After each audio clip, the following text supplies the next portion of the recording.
Monsieur le Président, mes chers collègues, il ne faut pas se mettre trop près. Il faut parler fort aussi. Donc, comme le Président l'a rappelé en préambule, la nouvelle majorité départementale a souhaité faire du tourisme une de ses priorités. C'est la raison pour laquelle je suis très heureuse de vous présenter aujourd'hui ce livre blanc du tourisme qui couvre la période 2016-2021. Avant tout, je souhaitais faire un point sur la méthodologie que nous avons utilisée pour l'élaboration de ce livre blanc qui a été faite selon une méthode concertée et à l'écoute des acteurs de terrain. Nous avons organisé 5 réunions territoriales qui ont rassemblé plus de 160 acteurs locaux, dont certains d'entre vous ont pu participer, que ce soit les présidents de PCI, les maires, les présidents d'offices de tourisme, les gestionnaires de ces sites. Ces réunions territoriales ont permis d'exposer les axes stratégiques des politiques touristiques des territoires et surtout d'exprimer leurs attentes vis-à-vis du département. Nous avons aussi été épaulés par un cabinet conseil, le cabinet DM Conseil, et Dominique Macoin, qui en est responsable, a conduit plus de 20 entretiens téléphoniques auprès des acteurs sociaux professionnels, à savoir des hébergeurs, des restaurateurs, des gestionnaires de sites touristiques, des prestataires de services, dont vous retrouverez dans le livre blanc les principaux extraits. Nous avons aussi organisé des réunions thématiques avec notamment les routes touristiques, mais aussi les chambres consulaires. Nous avons également eu le plaisir d'accueillir le président Nicolas d'Aragon, vice-président de la région Auvergne-Rhône-Alpes, délégué au tourisme et au thermalisme, qui est venu consacrer une journée dans notre département afin de rencontrer lui aussi les acteurs touristiques. Donc je tenais aussi à renouveler aujourd'hui tous mes remerciements pour leur implication et leur investissement. Donc il s'agit de Marie-Christine Chapelle, donc présidente d'Intourisme, et de Clotilde Fournier, qui m'ont beaucoup aidé pour l'élaboration de ce livre blanc. Et je tenais aussi à remercier Lucille Pandarias et Emmanuel Visantin, donc nouveaux directeurs d'Intourisme, ainsi que leurs collaborateurs pour leur professionnalisme, leurs conseils et leur expertise. Voilà, je vais être un petit peu longue aujourd'hui parce que ce livre blanc est très riche et très dense et mérite qu'on s'y attarde un petit peu. Donc ce livre blanc au service de l'économie du tourisme est décomposé en 3 parties. Un diagnostic et l'évolution institutionnelle du tourisme dans l'Ain, ensuite les objectifs et les axes stratégiques et un cadre budgétaire. Donc je suppose que vous l'avez tous lu en détail et verrez qu'aucun secteur du département de l'Ain n'a été oublié. Concernant le diagnostic et l'évolution institutionnelle, pour parler plus précisément de la description de l'offre et d'analyse, donc notre département dispose d'un potentiel remarquable, mais toutefois l'activité touristique accuse un certain retard en comparaison avec nos départements voisins comparables comme le Jura et la Saône-et-Loire, notamment en ce qui concerne le nombre de nuitées et l'utilisation du numérique. Pour reprendre les principaux chiffres clés, donc le tourisme dans l'Ain représente 5% des emplois salariés, 40,9 millions d'investissements touristiques, 42 000 lits touristiques marchands au 1er janvier 2015 et 191 millions d'euros de richesse dégagée pour l'activité touristique, ce qui représente 5% de la région Rhône-Alpes. Pour parler plus précisément des séjours avec nuitée, la destination de séjour se développe mais reste en marge. Il reste une marge de progression significative sur cette activité. Le nombre de nuitées est effectivement largement inférieur à celui de départements comparables comme l'Ardèche, le Jura et la Saône-et-Loire. Concernant la fréquentation des principaux sites de visite, 5 sites dans l'Ain dépassent les 100 000 visiteurs, 2 sites payants, donc le Parc des Oiseaux et le Monastère Royal de Brou, et 3 sites gratuits, donc la Basilique d'Ars, la Cité médiévale de Pérouges et le Cerne. Donc je ne vais peut-être pas reprendre tous les sites qui dépassent les 10 000 visiteurs, puisque vous les avez en détail dans le livre blanc. Et on a aussi fait une carte qui montre l'évolution du nombre d'entrées depuis les années 2010. Alors concernant nos atouts et nos faiblesses, les atouts, donc il y en a bien entendu beaucoup, heureusement. Donc l'accessibilité modale, les bassins émetteurs de proximité, une offre touristique à l'année, la montagne douce, un parc animalier dans la mouvance des parcs de loisirs créatifs, l'essor du tourisme de proximité et l'émergence des courts-séjours, une demande forte pour les activités de pleine nature et de bien-être, l'adéquation aussi avec les thématiques retenues par la nouvelle région Rhône-Alpes, comme le président l'a rappelé tout à l'heure, la montagne, le tourisme de nature, le no-tourisme et la gastronomie et le thermalisme. Mais également la sensibilisation récente des élus au raisonnement et au langage du marketing touristique, la prise de conscience de la nécessité de travailler ensemble et de rassembler nos forces, la reconnaissance et la notoriété de nos 4 pays de l'Ain, donc le Bugey, la Bresse, le Bugey, la Dombes et le Pays d'Gex, et les initiatives et les réflexions transdépartementales qui ont été engagées. Concernant nos faiblesses, on peut malheureusement déplorer un éclatement des sites des opérateurs qui nuit à la lisibilité et à l'attractivité de l'offre, l'absence d'événements d'envergure régionale ou nationale, une consommation quotidienne des touristes qui est inférieure à la moyenne nationale puisqu'elle est de 44 € dans l'Ain alors qu'elle est de 49 € en moyenne. Le retard de l'e-tourisme, l'insuffisante connaissance et prise en compte des pratiques et comportements des cibles et des marchés, la surévaluation du tourisme de visite patrimoniale, un marché du tourisme d'affaires encore assez inexploité, l'insuffisante prise en compte dans l'Ain de la question de la mobilité, la faible urbanité de l'Ain, même si on voit que dans certains secteurs c'est une action qui commence à être développée, un retard dans l'ouverture au public et la mise en tourisme des espaces naturels sensibles. Il faut dire que c'est une politique aussi qui est récente. La fragmentation des offices de tourisme, il y en a 30 actuellement sur l'ensemble du département. Et la surévaluation des itinéraires routiers. On en rediscutera tout à l'heure. Ça concerne notamment les 4 routes touristiques. Alors, une fois que ce diagnostic a été fait, maintenant, on va rentrer dans le cœur de ce livre blanc, à savoir les objectifs et les axes stratégiques. Les principaux axes de l'action départementale. On souhaite que ce livre blanc soit résolument tourné vers l'économie et la création de richesses. Et comme on vous l'a dit tout à l'heure, il a été travaillé en concertation avec les acteurs locaux et les socio-professionnels. C'est un livre blanc qui place le touriste au cœur de nos actions en termes de nouvelles consommations, de nouvelles pratiques et de nouvelles attentes. Alors, qui dit nouveau livre blanc dit aussi nouvelle mission et rôle d'un tourisme, puisque si le département définit la politique touristique, c'est un tourisme qui en est son bras armé et qui est chargé de la mettre en œuvre.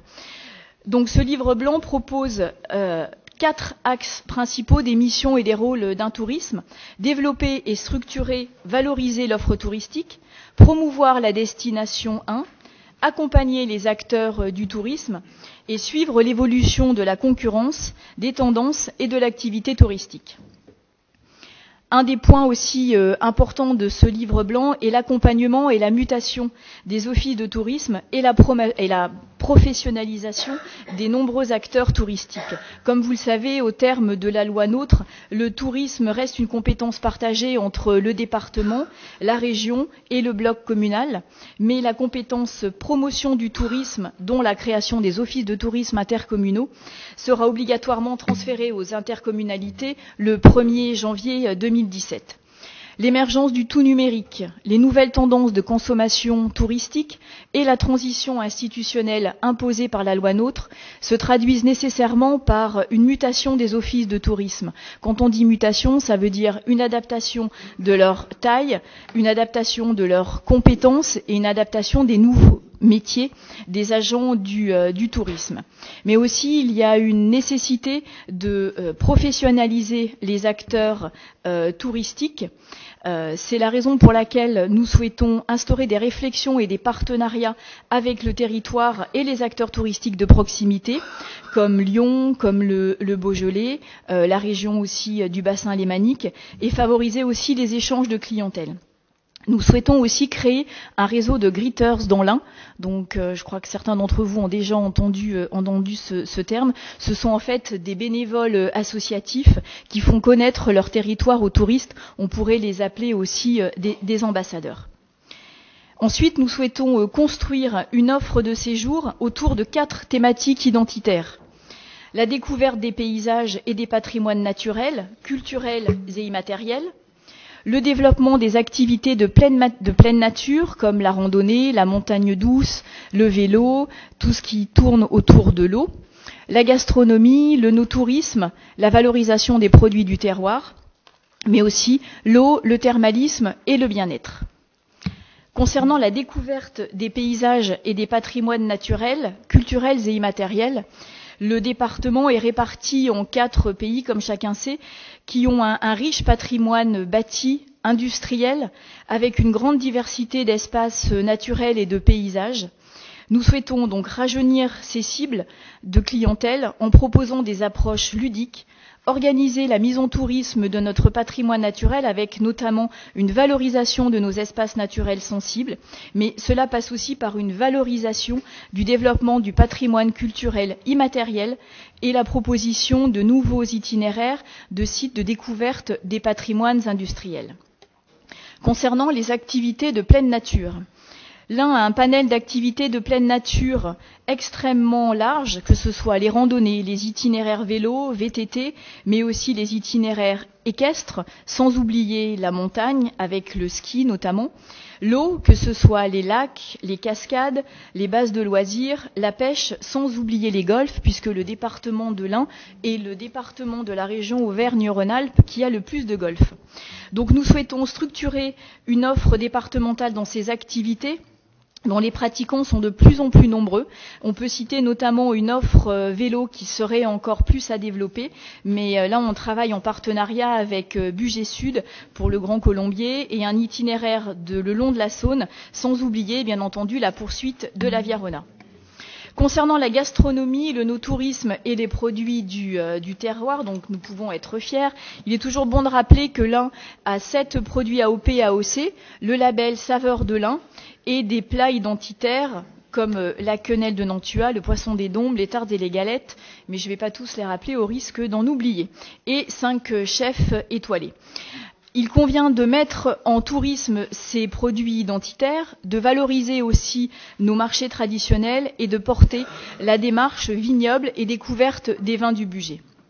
Concernant l'eau, le thermalisme et le bien-être, alors c'est toujours difficile pour moi de parler de cette thématique puisque étant élue de Divonne-les-Bains, donc voilà, je me fais aussi le porte-parole, Divonne étant la seule station thermale du département. Donc on a aussi la chance d'avoir des lacs dans le Haut-Bugey, la rivière d'Ain, les cascades, le Rhône, la Saône, le thermalisme avec Divonne et le bien-être, donc plutôt pour les sportifs avec Hauteville, donc qui sont des atouts forts pour le département. Donc l'Ain étant, on peut le dire, un département de bien-être. Mais il convient de structurer cette offre départementale autour de l'eau, comme de monter en fait des produits autour des lacs, du tourisme fluviestre, sans oublier la modernisation du thermalisme sur lequel la région est d'ores et déjà en train de se pencher également.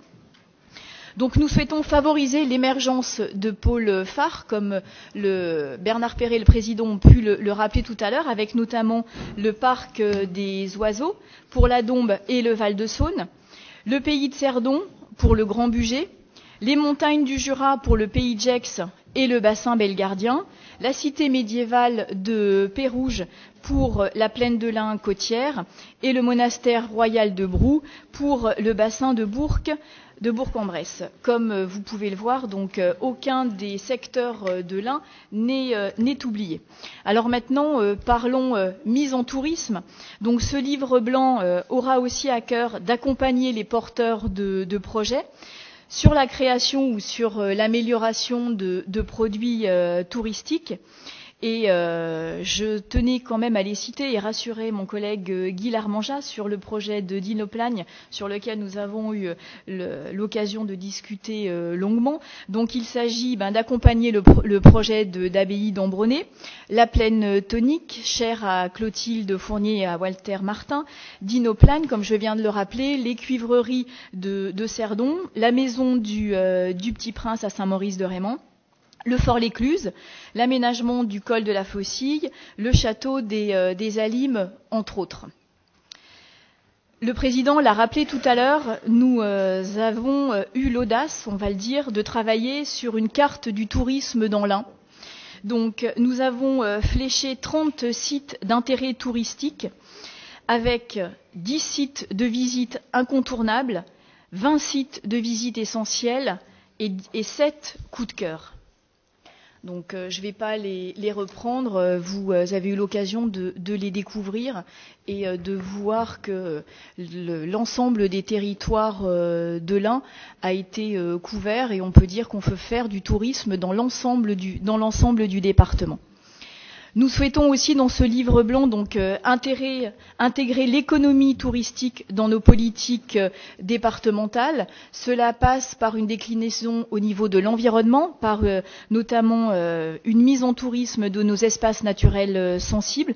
Nous avons commencé cette année, mais c'est un travail qui sera poursuivi les années précédentes, travailler aussi avec le service des routes et le service des transports afin d'améliorer la mobilité mais aussi la signalétique touristique qui fait défaut dans certains secteurs. Et nous avons aussi eu récemment un rendez-vous avec la société AP2R pour travailler sur une amélioration et un changement de la signalétique sur les autoroutes. C'est un dossier ambitieux et coûteux, donc on aura l'occasion d'en reparler puisque c'est certainement un projet qui se fera sur les 5 prochaines années. Ensuite, c'est travailler aussi sur l'accessibilité, mais sur le fleurissement qui nous est cher puisque le département est un département fleuri avec de nombreuses communes qui ont le label 1, 2, 3, voire 4 fleurs, mais aussi travailler avec la culture, le sport et l'agriculture, ce qui montre bien que le tourisme est vraiment une thématique transversale. L'hébergement aussi sera au cœur de nos préoccupations. Vous le verrez sur la page 23 de notre livre blanc. On a résumé, on a refait une carte pour montrer la localisation des hébergements marchands et les résidences secondaires, mais je ne vais pas trop m'attarder sur cette thématique. Le précédent schéma n'a pas permis de pallier le manque d'hébergement dans le département de l'Ain, puisque l'Ain ne représente que 4,2% du nombre de lits total disponibles en région Rhône-Alpes. On n'avait encore pas l'Auvergne d'incluse, avec une problématique spécifique concernant le nombre d'emplacements d'hébergement de plein air, puisque nous sommes très en deçà de ce qui devrait être proposé aux touristes. La présence d'hébergements touristiques, on le sait, constitue un élément déterminant pour l'attractivité d'un territoire et nous souhaitons accompagner les hébergeurs autour de 2 axes. Donc favoriser la création d'hébergements dans les zones sous-équipées, à savoir dans un volet quantitatif, mais aussi encourager les actions de rénovation et de qualification. Ça veut dire par une montée en gamme de certains hébergements, pour pallier ce volet quantitatif, mais aussi développer l'hébergement de plein air. Alors pour cela, on attend des précisions au niveau de la loi NOTRe, puisque les modalités d'intervention du département seront définies au cours de l'automne et déclinées à travers un plan d'action qui sera présenté en session du mois de décembre, en fonction des éclaircissements que nous aurons pu avoir au titre de la possibilité d'intervenir ou non dans l'hébergement privé. On sait qu'on peut dans l'hébergement public, mais la problématique était concernant l'hébergement privé. Alors, un de nos axes aussi importants de ce livre blanc, c'est la construction d'une nouvelle image et d'une nouvelle stratégie marketing. Donc le quatrième schéma de développement touristique, qui courait jusqu'en 2017, reposait sur la destination de labellisation à l'échelle infradépartementale. Donc la définition de ces destinations, comme j'ai pu le rappeler lors des conférences territoriales, était assez lourde et nécessitait notamment l'instauration de la taxe de séjour locale. En 3 ans, il y a eu seulement 2 destinations qui avaient été labellisées, donc dont Val-de-Saône et la Plaine Tonique. L'Ain, on le sait, souffre d'un déficit d'identité, d'un déficit de notoriété, mais aussi d'absence d'image de destination touristique. C'est pourquoi nous souhaitons créer une nouvelle image. Et pour créer une nouvelle image, il faut se démarquer d'autres destinations possédant une offre comparable et innover pour être en phase avec les nouvelles pratiques actuelles, à savoir le numérique. Donc cela passe par un nouveau site d'un tourisme et notre présence accrue sur les réseaux sociaux. Mais aussi pour renforcer notre lisibilité, il faut que nous ayons une stratégie promotionnelle essentiellement digitale, mais mobiliser aussi les acteurs et les habitants de l'Ain comme porteurs de cette nouvelle image. Et nous allons aussi donc lancer une nouvelle campagne de promotion touristique que l'on a appelée l'Ain créateur d'instants et qui pourra se décliner sur l'Ain créateur d'instants gourmands, créateur d'instants sportifs, culturels, et on aura certainement d'autres idées. Et ce que l'on souhaite surtout, c'est que cette marque ombrelle, on l'appelle ainsi, donc pourra être réutilisée par les acteurs touristiques, mais aussi par les structures intercommunales. Comme je le disais tout à l'heure, il convient aussi de placer le numérique au cœur de notre stratégie départementale, et cela passe par la création donc d'un nouveau site, comme on l'a dit tout à l'heure, mais vers la construction d'une image destination 1 via Facebook, Twitter, mais on laissera les spécialistes réaliser tout ça et concrétiser. Nous souhaitons aussi redéfinir les réseaux d'acteurs touristiques. Cela passe par un repositionnement des réseaux existants, l'instauration de partenariats avec le territoire et les acteurs touristiques de proximité comme Lyon, Genève, le Beaujolais. Favoriser aussi la participation et la consultation des acteurs socio-professionnels dans la politique départementale. Donc nous les avons déjà associés, mais nous allons continuer en septembre et octobre avec des réunions thématiques avec les hébergeurs, avec les restaurateurs. Et souhaiter, donc, comme je le disais tout à l'heure, créer un réseau de greeters, ce réseau donc de bénévoles associatifs, pour arriver à associer les bénévoles du territoire qui le connaissent et qui de mieux que les habitants pour en parler et pour le faire rencontrer et apprécier de la part pour les touristes. Alors maintenant, on va arriver au 3e axe de ce livre blanc qui concerne l'axe budgétaire. Le budget de la politique touristique actuelle est de 6,9 millions d'euros, soit 34,4 millions sur la durée du mandat. Donc cela concerne alors un tourisme et l'accompagnement des organismes à vocation touristique. Je ne vais pas reprendre la totalité des chiffres. Le syndicat mixte Montjura, le syndicat mixte du Retors, celui de l'île Chambaud, le Simalim, le parc naturel régional du Haut-Jura, la gestion des espaces naturels sensibles, les aides à l'hébergement.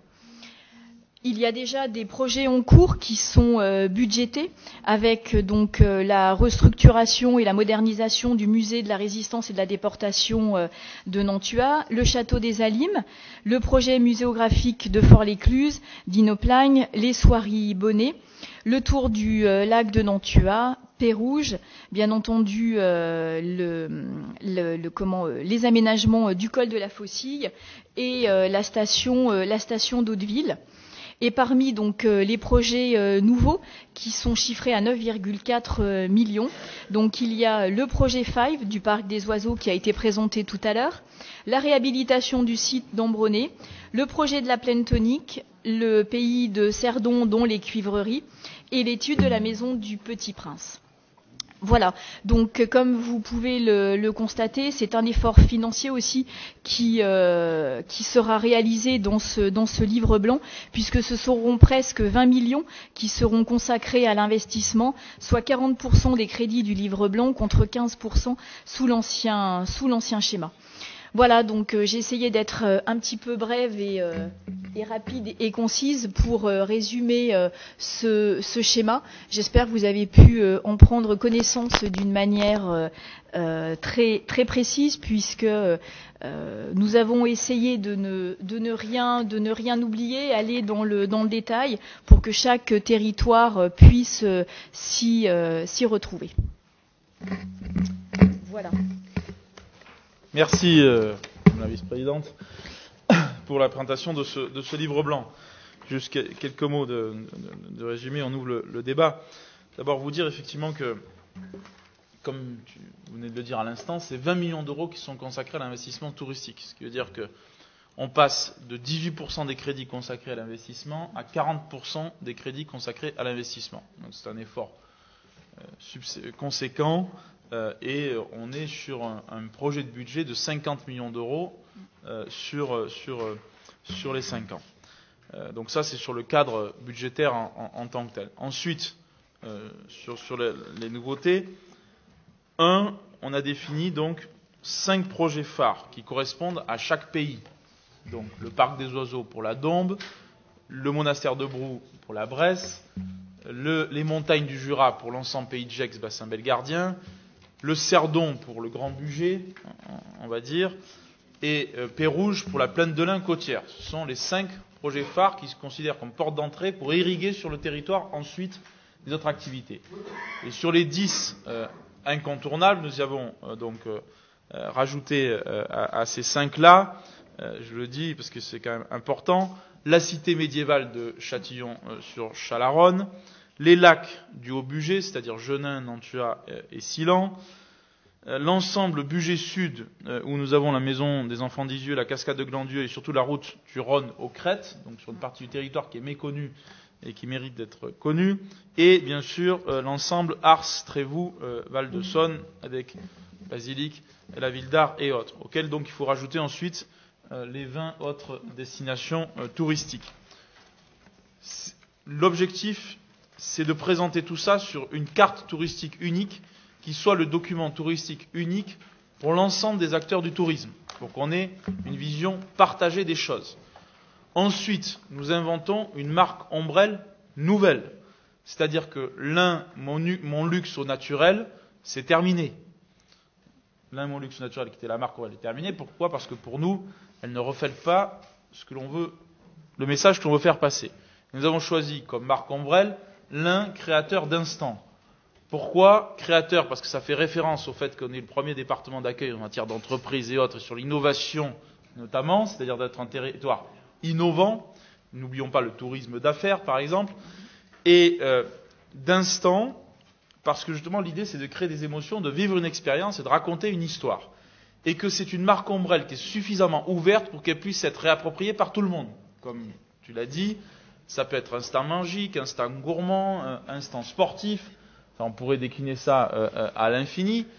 Mais l'idée, c'est que chacun puisse s'approprier cette marque, créateur d'instant, pour la décliner ensuite chacun dans les territoires. Et donc cette marque ombrelle aura pour objectif d'avoir une communication partagée qui n'est pas imposée, puisqu'elle est partagée et ouverte et chacun d'entre nous. Et donc ça aussi, c'est quelque chose d'important.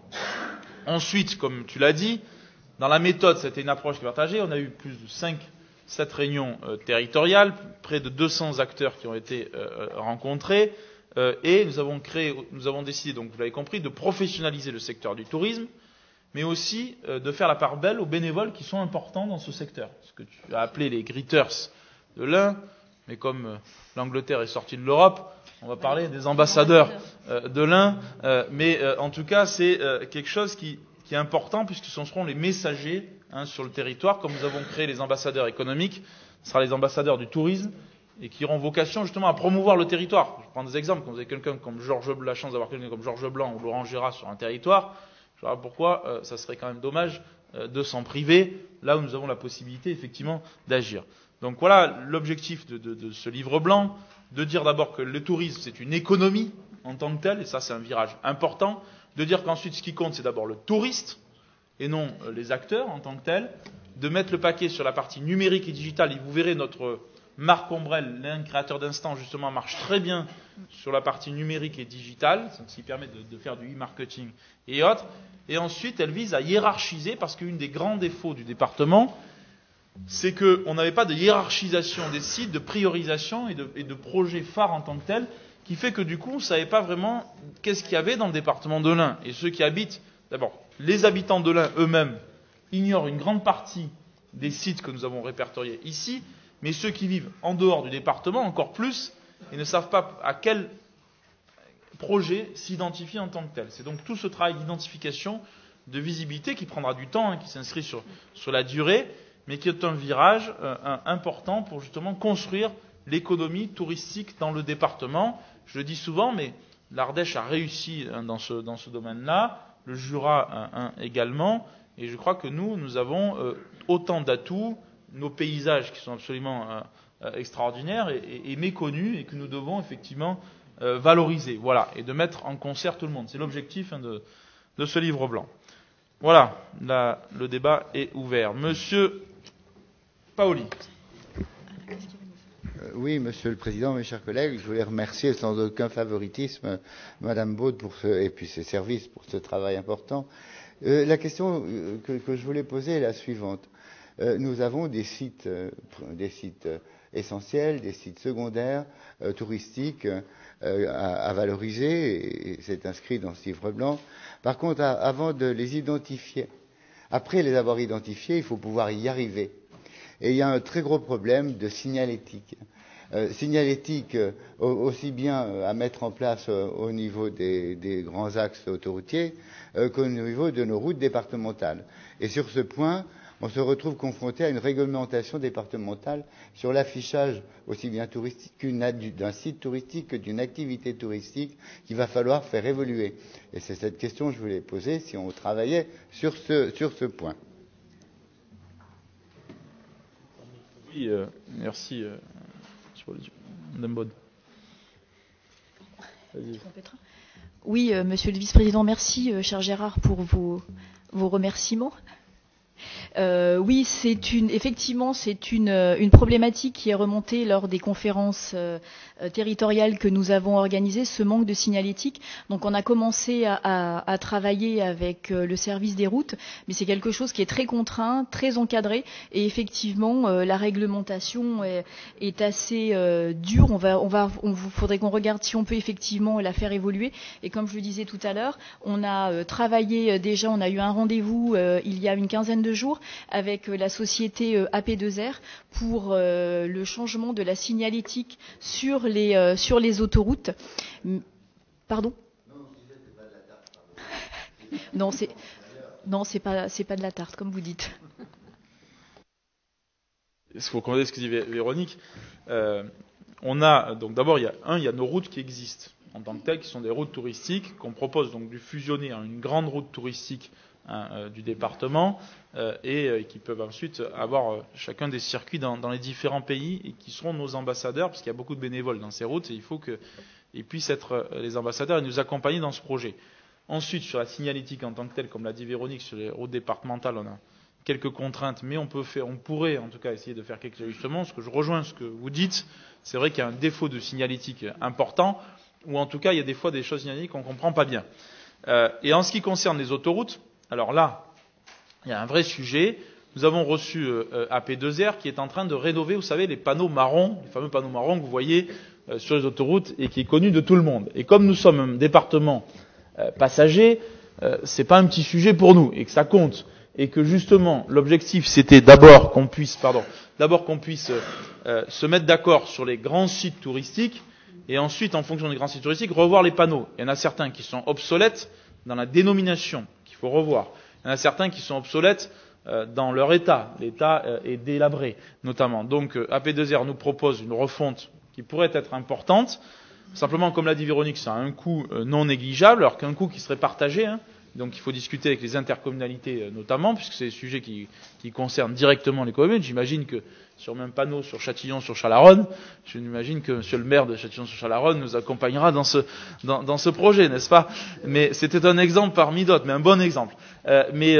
Pour vous dire que stratégiquement c'est très important, parce que c'est vrai qu'on a un grand réseau d'autoroutes et que c'est quand même un point pour fixer un certain nombre de vacanciers qui viennent et qui puissent s'arrêter dans le département.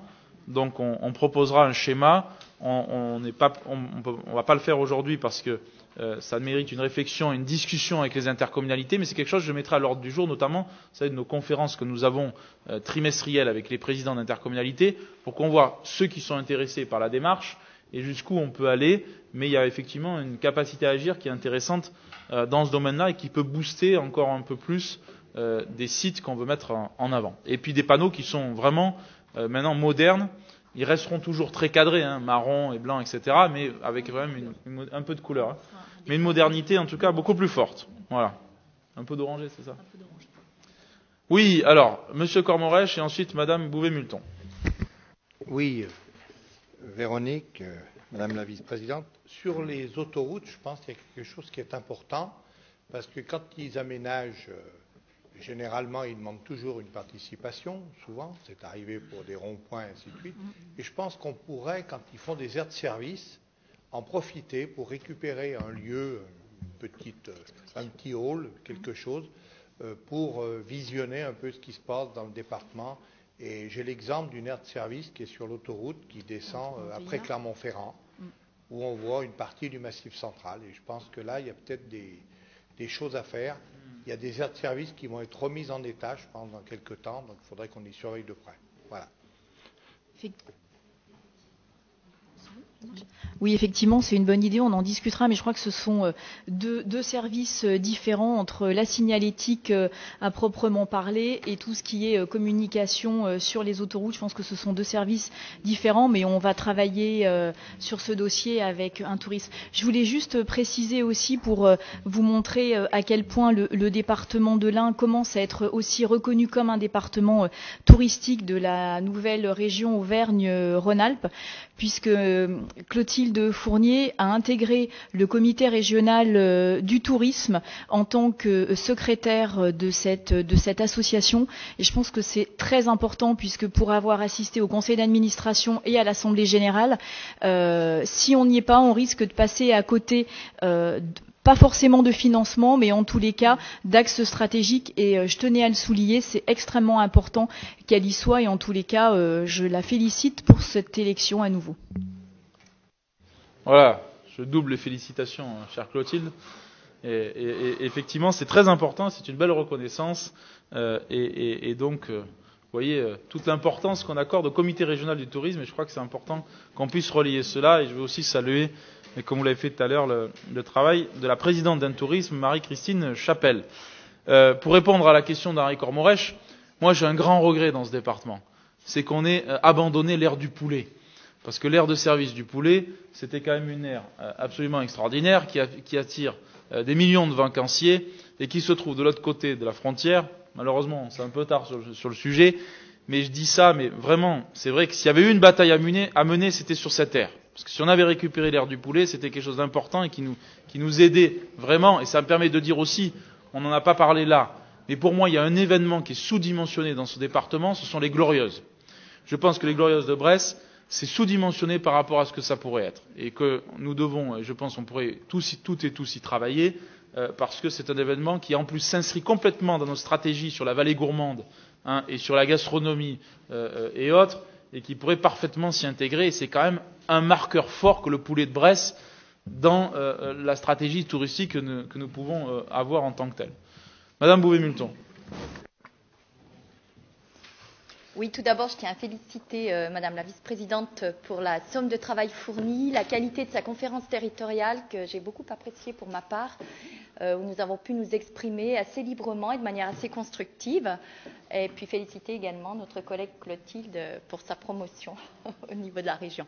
Voilà, alors, bien entendu, ainsi que l'a dit mon collègue Walter Martin, je n'ai pas pu participer à la commission aménagement puisque j'étais à la commission sport, culture, éducation, enfin affaires sociales, affaires culturelles.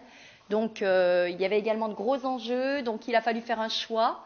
Je n'ai pas le don d'ubiquité, c'est pour ça qu'aujourd'hui, cette journée compte également pour étayer des arguments, et je me permets aujourd'hui de dire ce que j'aurais pu dire le jour de la commission, mais que je n'ai pas pu dire. Donc je suis désolée, aujourd'hui je vais vous ennuyer un petit peu avec mes remarques, mais je crois que nous sommes là pour ça. Ne soyez pas désolés, on est là pour ça, le débat est là. Tout à fait, donc je vous remercie.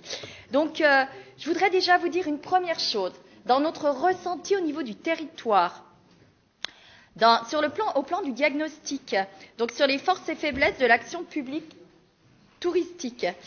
Donc vous citez dans les points forts la reconnaissance et la notoriété des 4 entités territoriales, Brest, Bugey, Dombes et Pays de Gex. Alors on a toujours, nous, sur notre territoire, un problème avec ce découpage. Il est carré, les 4 pays, mais quand même, le pays belgardien là-dedans, où est-ce qu'on le situe? Donc, quelle existence pour nous? Parce qu'en réalité, nous sommes au milieu de tout, de nulle part, on n'est jamais cité. Et véritablement, quand on parle du pays belgardien, qui vient d'adopter une marque, Terre Valserine, purement Jura, donc nous ne sommes pas situés dans ce découpage de 4 pays. Donc, en réalité, on ne se reconnaît pas dans ces 4 entités. Et nous sommes rattachés en fait à la partie jurassienne.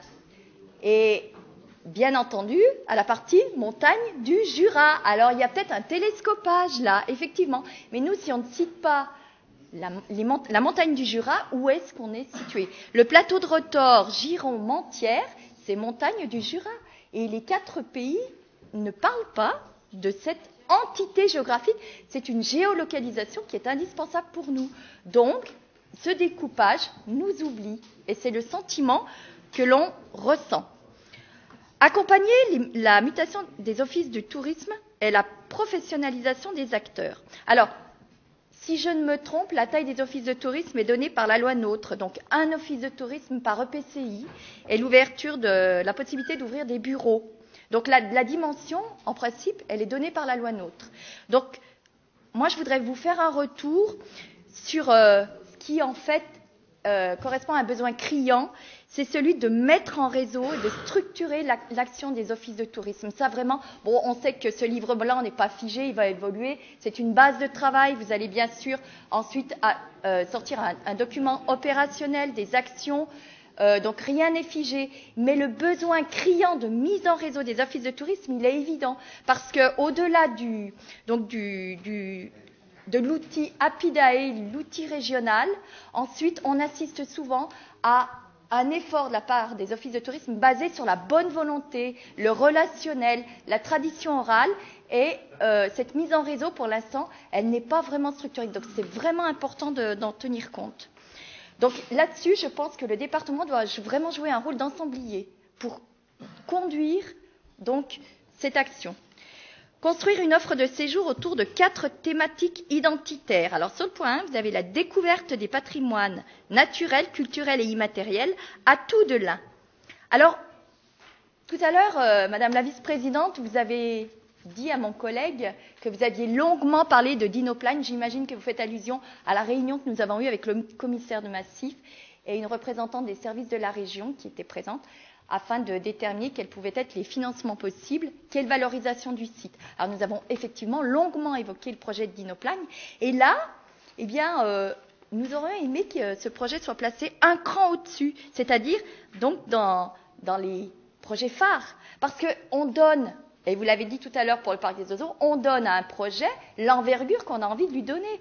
Ce projet, soit on le valide, on l'entérine, on le porte. Et rappelons que c'est la plus longue piste de traces de dinosaures au monde, que ce projet de valorisation avec un projet pédagogique et culturel extrêmement poussé, avec la mise en valeur de la filière bois, des constructions, des ateliers, enfin tout un projet pédagogique et culturel plus scientifique énorme. Actuellement, le site n'est pas valorisé. Il y a entre 700 et 1000 visites par week-end, alors que rien n'est fait. Imaginons ce que l'on peut avoir comme visite, d'autant qu'on parle toujours de mise en réseau. les grottes de Cerdon, par exemple, qui ne sont pas loin, valorisent ce site. Enfin, il y a tout un parcours à mettre en place. Vous l'évoquez, avec un système de navettes, etc. On a la chance d'avoir le pôle multimodal à Bellegarde, avec la gare, avec éventuellement un départ de navettes qui pourrait donc mettre en place un circuit touristique vraiment valorisant. Donc, Dinoplane, eh bien, si c'était remonté un cran au-dessus, c'est-à-dire dans les projets phares, ça nous arrangerait beaucoup, vraiment. Parce que Dinoplane, c'est on en fait quelque chose ou on n'en fait rien. On ne peut pas être au milieu. Voilà. Sur les activités de pleine nature, la grande traversée du Jura, je voudrais simplement vous dire qu'elle est citée comme pédestre, mais elle n'est pas que pédestre. Elle couvre aussi le VTT et le cheval. Donc ça, c'est important parce que c'est un point valorisé. Et puis, on ne parle pas du GR9 également. Voilà.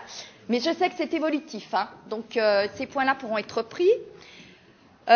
Sur l'amélioration de l'offre des sentiers de randonnée. Alors, ce qui serait intéressant, ça serait de développer un outil commun de gestion numérique avec des chemins numérisés et un plan pluriannuel de gestion en partenariat avec le PNR du Jura. Et, notre collègue n'est pas là, et le SIG, donc le système d'information géographique qui permettrait de numériser, de recenser et de cartographier tous ces sentiers. Donc le SIG a vraiment un rôle à jouer là-dedans, et s'il pouvait donc prendre sa part dans cette valorisation des sentiers de randonnée, ce serait vraiment bien. Sur la gastronomie, l'énologie, les produits des terroirs, atouts de l'Ain. Est-ce que, éventuellement, nous pourrions envisager de rappeler que nous avons le lycée hôtelier, donc de Bellegarde sur Valserine, qui est une perle, et qu'il faudrait peut-être citer ce lycée parce que c'est important en termes de promotion et d'apprentissage pour un savoir-faire culinaire de haut niveau. C'est important parce qu'il y a des actions de formation du grand public au cercle culinaire et qu'on peut faire entrer le grand public dans ce lycée hôtelier et lui faire découvrir la gastronomie de l'Ain via des cours qui sont référencés et qui sont labellisés. Donc vraiment, c'est un endroit stratégique pour le faire. La promotion également d'une gastronomie qui valorise les circuits courts. Et puis, une activité de création. Je vous rappelle que dans le cadre de la création Terre Valserine Purement Jura, nous avons lancé une sorte de petit appel à projet pour créer un plat culinaire donc, qui qualifiera notre bassin et qui peut être également porté par notre lycée. Ce lycée, c'est vraiment un lycée dynamique qui a beaucoup d'actions, qui en même temps permet de développer de l'apprentissage, de la formation professionnelle, donc c'est vraiment important.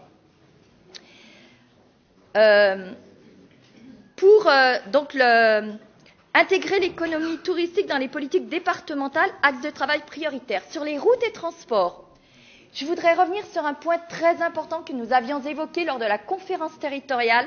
Attention à la propreté et à l'entretien de nos routes qui souvent, et notamment sur notre bassin Bellegarde-Pays-de-Gex, donnent une mauvaise image parce qu'elles sont souvent jonchées de déchets. Alors, dans le rapport que nous évoquerons tout à l'heure sur les déchets du BTP, il est dit que plus de 17% du gisement des déchets inertes est perdu sous forme de décharges sauvages. Ne cherchez pas où sont les décharges sauvages, elles sont près des routes.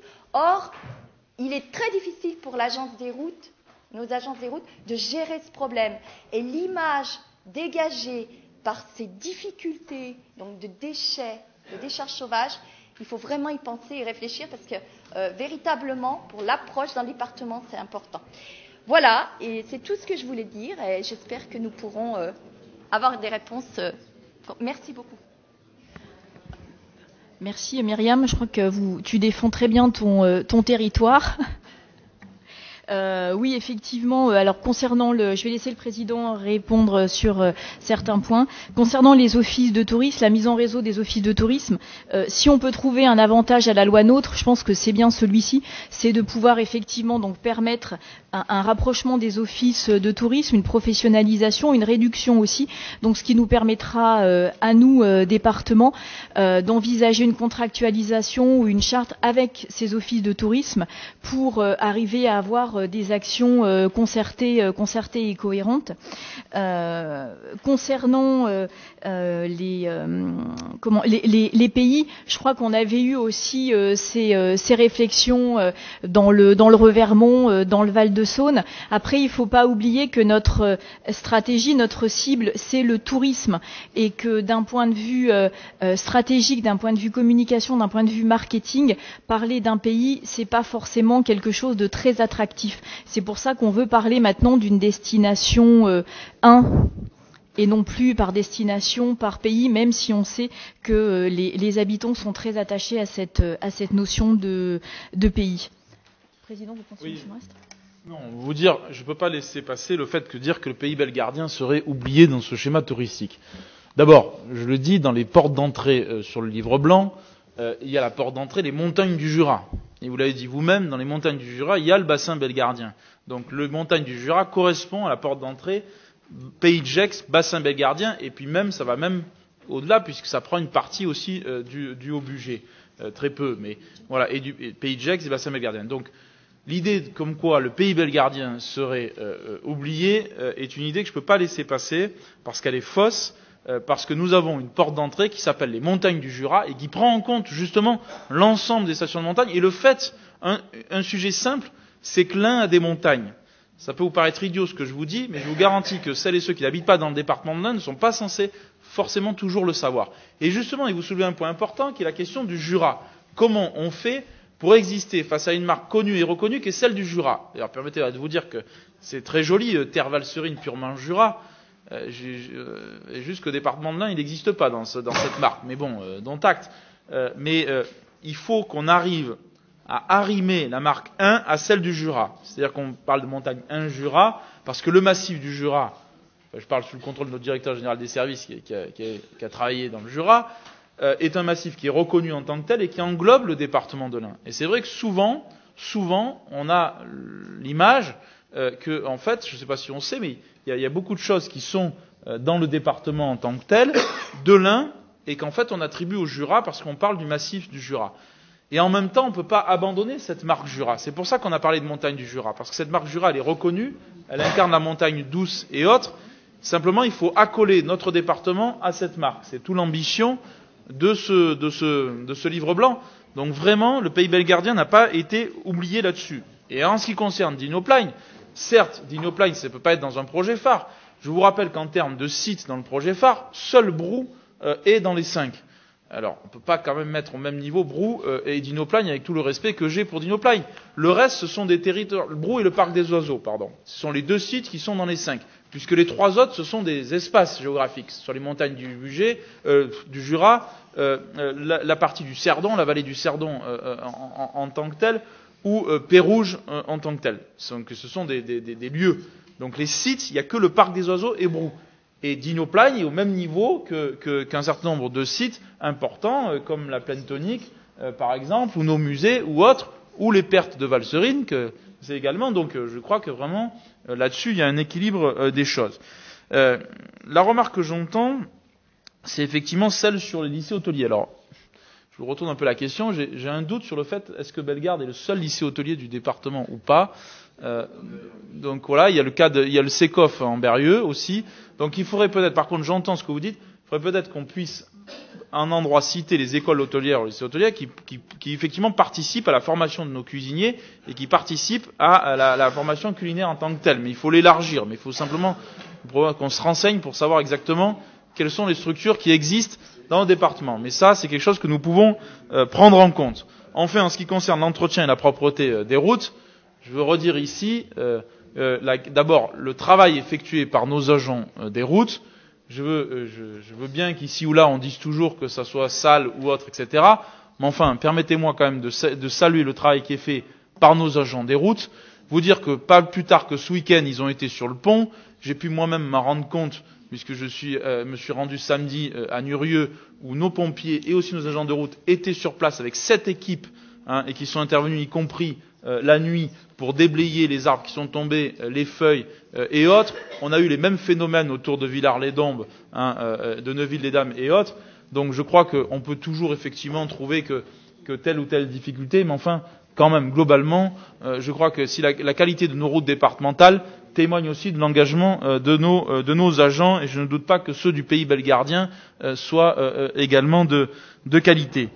Voilà, je veux dire là-dessus. Est-ce qu'il y a d'autres interventions sur le livre blanc sur le tourisme? Alors, Madame Chapelle, ensuite Monsieur Greffet et Monsieur Paoli. Allez, on y va. Madame Chapelle. Monsieur le Président, mes chers collègues, avec un potentiel fabuleux et singulier, le département dispose d'une activité touristique capitale. 191 millions d'euros de richesse dégagée, 5% des emplois salariés, sans parler des pôles phares des projets d'envergure. C'est donc avec une valeur sûre de l'économie que le département soutient, mais vous n'êtes pas sans savoir que le tourisme vit aujourd'hui une mutation importante. Avènement du numérique à tous les niveaux du parcours touristique, de la promotion, de la destination à l'accompagnement personnalisé des visites. Refonte de l'organisation territoriale du tourisme prévue par la loi NOTRe. Évolution des attentes et comportements des clientèles qui recherchent aujourd'hui des destinations et des produits touristiques personnalisés. Émergence d'une forte concurrence entre les territoires. Aujourd'hui, le département, à travers sa promotion de livre blanc du tourisme, manifeste sa volonté de créer une véritable rupture et d'afficher des objectifs ambitieux, dont le premier d'entre eux consistera à faire de l'Ain une véritable destination touristique à part entière. Cette nouvelle politique départementale en matière de tourisme qui vous est proposée à travers ce livre blanc du tourisme est le fruit d'une large concertation avec les élus, mais également avec les socio-professionnels qui sont au cœur de l'activité.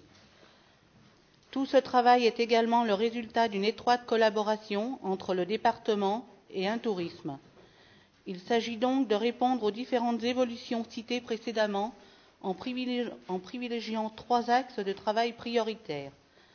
L'accompagnement de la future organisation locale du tourisme, la promotion de notre destination de séjour et le renforcement de l'attractivité de l'Ain.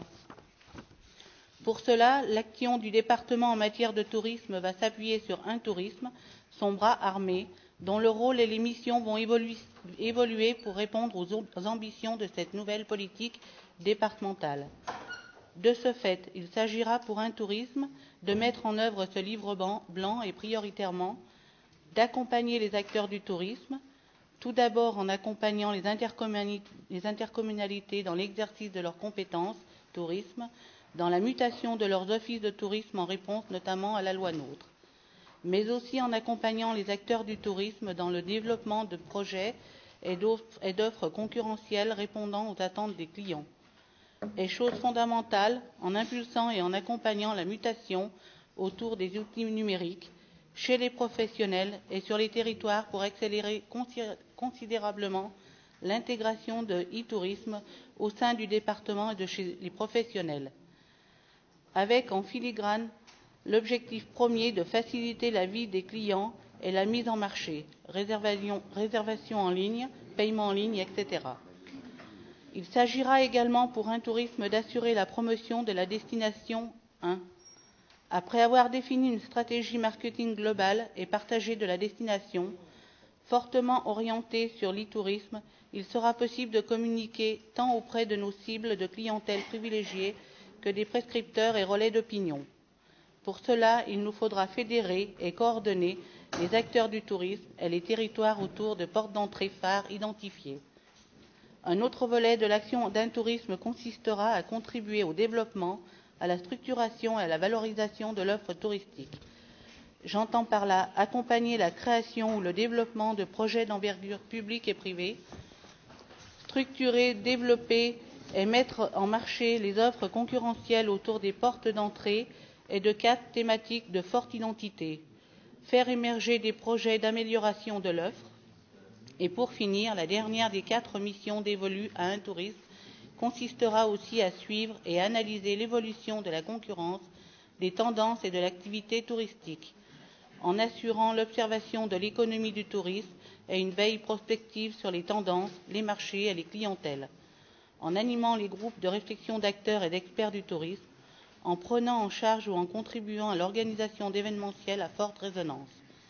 Ainsi, les évolutions du contexte économique et des pratiques touristiques nous conduisent à nous recentrer sur l'essentiel et la performance autour de 3 axes de travail prioritaires. Tout cela démontre aussi la capacité du département et d'un tourisme à se mobiliser pour ces territoires, pour toutes celles et ceux, professionnels et bénévoles, qui porteront cette politique afin que chacun puisse bénéficier des résultats obtenus et puisse être fier du travail accompli. Je vous remercie. Merci, Madame la Présidente. Je voulais dire que c'est un vrai plaisir d'avoir travaillé avec l'ensemble des agents d'un tourisme. Je dirais qu'il y a effectivement peut-être y avoir certaines craintes sur ce nouveau livre blanc parce que ça veut dire une remise en question de nouvelles missions. Mais je ne doute pas qu'avec cette équipe de professionnels, on arrivera à faire du bon travail pour l'ensemble du territoire, pour l'ensemble des pays de l'Ain et que chacun pourra y trouver sa place et nous accompagner donc dans la réalisation de ce livre blanc. Oui, merci. Je reviens à ce que dit Véronique. Je crois qu'un tourisme s'est mis en mouvement et c'est important sous votre présidence et qu'on puisse effectivement adapter aussi les exigences et les objectifs qu'on donne à un tourisme dans le cadre de ce nouveau livre blanc. Monsieur Greffet. Oui, Monsieur le Président, Madame la Vice-présidente, je voulais effectivement dire que nous partageons l'ambition qui est la vôtre et nous apporterons évidemment notre soutien à ce rapport. Ma question avait davantage à voir avec le sujet du financement, puisque des annonces nous sont faites. Nous ne savons pas de quelle manière est-ce que ces choix à venir s'inscrivent dans une programmation pluriannuelle des crédits. Nous ne savons pas si, évidemment, ces dépenses seront financées par l'emprunt ou par un autofinancement de la collectivité. Mais mon intervention portait davantage sur la question de la taxe de séjour et la taxe additionnelle départementale. C'est un sujet qui nous a souvent animés et qui nous anime au sein du conseil d'administration d'un tourisme, avec, vous le savez, l'idée d'un fléchage donc sur la dépense touristique de ces recettes.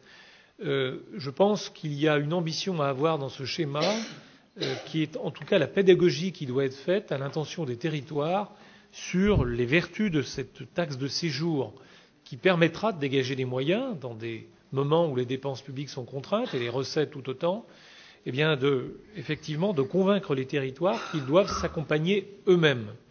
Et puis, évidemment, au-delà de cette taxe de séjour, cette taxe additionnelle qui permettrait donc à ce schéma de se financer pour une partie modeste, mais tout de même, puisqu'en effet, vous avez fait référence à la question de l'hébergement, aux moyens qui y seront consacrés, et donc c'est un juste retour.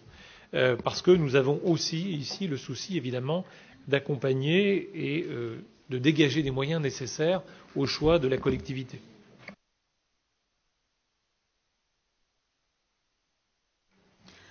Oui, Monsieur Greffet. Effectivement, cette taxe de séjour additionnelle fait souvent l'objet de discussions au conseil d'administration d'un tourisme. Donc, pour rappeler, c'est 80 000 € sur le budget départemental. Donc, effectivement, elle est importante et on en discutait il n'y a pas très longtemps. Et effectivement, on pourrait la flécher justement sur les investissements que l'on devra réaliser pour la signalétique. Donc je crois qu'il concerne l'ensemble du territoire, donc ça peut être éventuellement un fléchage intéressant. Et concernant le financement des investissements, je vais laisser la parole au président. Pardon.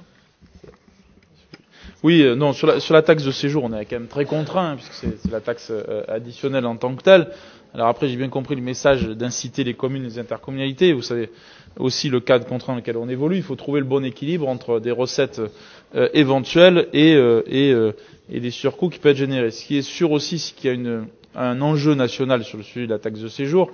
Je crois qu'il y avait un gros débat, notamment sur l'hôtellerie, entre les sites, notamment comme Booking ou autres, et les sites hôteliers classiques et autres. Je crois qu'il y a une réflexion à avoir. Je me souviens, mais c'est des lointains souvenirs, mais notamment de notre collègue Éric Woerth qui avait fait un certain nombre de propositions sur les évolutions de la taxe de séjour. Donc je crois qu'il y a effectivement une réflexion nationale à avoir, mais en ce qui nous concerne, c'est comme l'a dit Véronique, 80 000 € effectivement. Et puis, en ce qui concerne les intercommunalités, il faudra en discuter éventuellement avec elles. En ce qui concerne le financement, d'abord, quand même, vous dire, une minute, parce que je salue effectivement le soutien qui est apporté à ce livre blanc. Je vous invite d'ailleurs, sans esprit polémique, mais à regarder ce livre blanc et à le comparer avec l'ancien schéma touristique. Dans l'ancien schéma touristique, il y avait 115 pages. Dans ce nouveau livre blanc, il y a 30 pages. Dans l'ancien schéma touristique, le coût, c'était 60 000 euros. Avec ce livre blanc, le coût, c'est de 15 000 euros. Ce qui veut dire qu'on fait plus de 3 fois moins cher. Et je pense vraiment, alors on n'est pas forcément performant sur tous les sujets, mais enfin je pense vraiment qu'il y a une vraie différence d'approche entre ce livre blanc tel qu'il est proposé et ce que nous avons connu. Je dis ça parce que sur la question financière et du cadre budgétaire, pour tout vous dire, j'ai fait rajouter ce cadre qui n'était pas prévu au départ dans la présentation du livre blanc. Et j'ai regardé ce qu'il y avait dans l'ancien schéma touristique. Et dans l'ancien schéma touristique, il n'y a aucun chiffre, aucun cadrage financier, aucun cadrage budgétaire, aucune hiérarchisation des priorités, aucun point faible d'ailleurs du département qui est mis en avant, comme si il fallait surtout se mettre personne à dos, et uniquement une discussion sur les acteurs du tourisme qui existaient en tant que tels. Donc tout ça pour vous dire que ce cadre budgétaire que l'on propose, comme je le redis, c'est pas un budget, c'est un cadre budgétaire prévisionnel qui vise justement à dire voilà nos projets structurants, voilà ce qui est déjà engagé en termes financiers, voilà les projets nouveaux à hauteur de 10 millions d'euros à peu près, qui nous faudront engager. Et que bien sûr, ceci ne se traduira pas par une augmentation de l'emprunt ou des impôts, mais qui vise dans un recalibrage de nos politiques, nos dépenses d'investissement, pour mettre le paquet sur un certain nombre de projets ici ou là. D'ailleurs, beaucoup sont déjà budgétés. Ceux qui nous restent, je pense à Ambronay, je pense au projet 5 notamment et autres, ceux qui pour le moment ne sont pas budgétés en tant que tels, le musée de Nantua également, c'est la question de la plaine tonique, que là il faut qu'on ait une réflexion avec la région, puisque c'est un projet à 18 millions d'euros, donc c'est un projet lourd, où il faut qu'on ait une réflexion. C'est la question des cuivreries de Cerdon également. Et ensuite, ce qui va être budgété, mais c'est l'étude pour le moment sur Saint-Exupéry. Nous sommes à la phase d'étude, et donc on verra ensuite, après la phase d'étude, si nous continuons ou pas le projet. Tout dépendra de l'opportunité. Il y a 2-3 projets comme cela qui seront en réflexion.